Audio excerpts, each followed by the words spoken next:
Quick little update on the truck brake kit. Okay, you can see all the clearance I got there at the, and this is with it pulled all the way out. You know, it'll actually be back in there.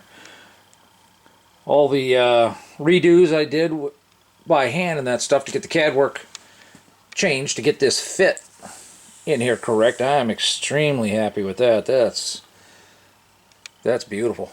I love that. I went down and spent another 160 bucks, 170 bucks, whatever, to get the steel to make these spacers. So I went ahead and made two. Basically, what I did, this is the laser cut bracket. Now that I had it and I was able to start mocking it up and had the steel here to make the spacers, I could go in and do the fine tuning. So I was able to figure out exactly where I wanted, how thick I wanted the base of this bearing adapter. And basically what dictated that was, you know, the Toyota one, I can only go down to 400. That's basically 0.400. That's as thin as I could do that and still get the seal to ride correctly. So then 0.48 will be the size for the 521 and that stuff. So then once I had that, I was able to put the hub and rotor on and start taking the measurements and stuff like that for centering this. Now, there's a 5mm difference between this gap and the thickness of the rotor. I will countersink the plate, you know, 45-degree chamfer on there before I weld it. It's tacked together right now. And one thing you want to do is, typically I've been using the TIG, but I'm so low on gas, I just went ahead and did the MIG this time.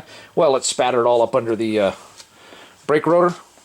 And so then when I started spinning the brake rotor, that started chewing up the brake pads.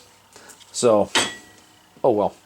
So, I'm really happy with this. I'm going to go ahead and slap the hub and the rotor back together, show that real quick, and the next videos will probably be some testing. I want to do some testing on the welding before I fully commit to the plug welding. I think it's going to come out good. I've done some penetration testing and I want to do some more.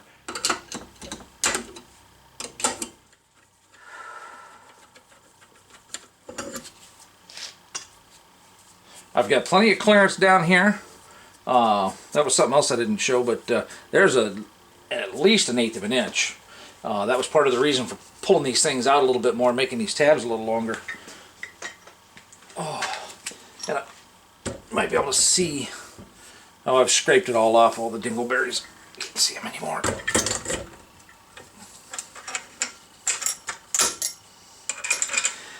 Oh, and in figuring out the height of that bearing adapter, I started looking at, basically I was double checking when it was on with the tall configuration, how well I could get that in there. Okay, that's basically, because I was saying 1/2 inch, you know, 0.5, and the one I had in there was 0.5. Well, I went to put the cotter pin in, and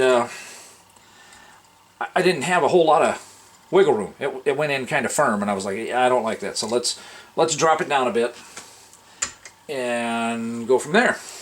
So that's what I did. So I was able to drop it down around 480, which left 400, which is still a little bit more than this. I think this is 390. Yeah, 390. So all of that worked.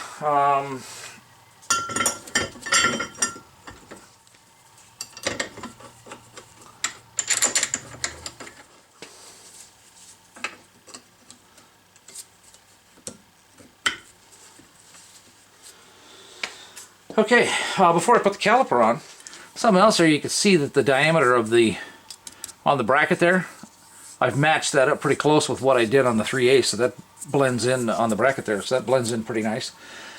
Also, it was brought up by another commenter about doing the metal, you know, concentric with the brake rotor. And so when I figured out that I could push this in quite a bit more, you can see now I've got lots of clearance with the edge of the pad here. So even the other ones that come out all the way to the edge of the metal, there's still going to be plenty of room there. It does push it fairly close into the radius in here. But I think that's fine. It'll just round the edge of the brake pad slightly, but what it does by keeping it in as far as possible and down as far as possible, it makes it to where the rim actually clears without a spacer.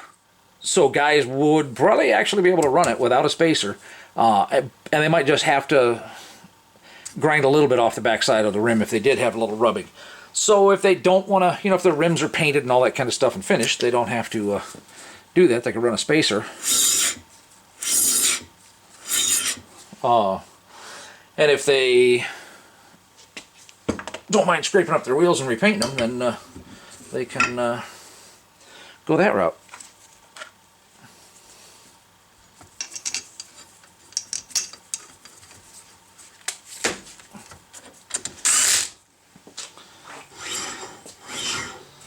Alright, that's better. Since the pads haven't worn into that radius there, I had them pushed in. I basically just loosened up the 2 bolts and pulled out, you know, any movement that was there, which is very little, but it was enough to let it go. So let's drop the rim on it. Oh. And see if it still clears or rubs or what.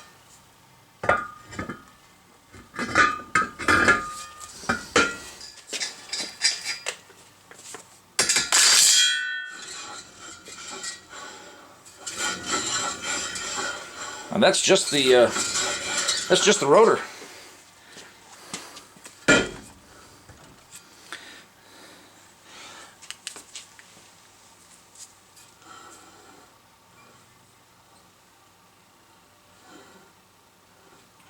Yeah, it's really close. You know, going around a hard corner or something like that, maybe there's enough flex to get it to touch. It would just self-clear, it would just grind itself off, but I think that's it for today. I'm quite happy with how that one went together. It just dawned on me with what, now that I'm looking at it all as one piece here, you know, with what Charles was saying with, you know, the spacing, this bracket here doesn't affect anything on the rim clearance because all the rim clearance is right here. This. So putting it in or out, you know, will cause that to hit. But moving this up or down, that's not going to matter. So I can set this to be fairly close to center. I don't have to worry about trying to offset it or whatever because nothing there is even close to hitting. Okay, the pad dictates how close this is. Once the pad's worn halfway down, you're going to have tons of clearance. So, you know, this is all stuff that I've figured out and gone over before and stuff like that. And since I work graveyard, most of the time I'm in here working, it's after I've been up all night, so I'm a little slow on the draw sometimes. So I can set this at center and not have to worry about it. It just means I shorten these up just a hair more. It's not going to affect anything. This has to stay exactly where it is, so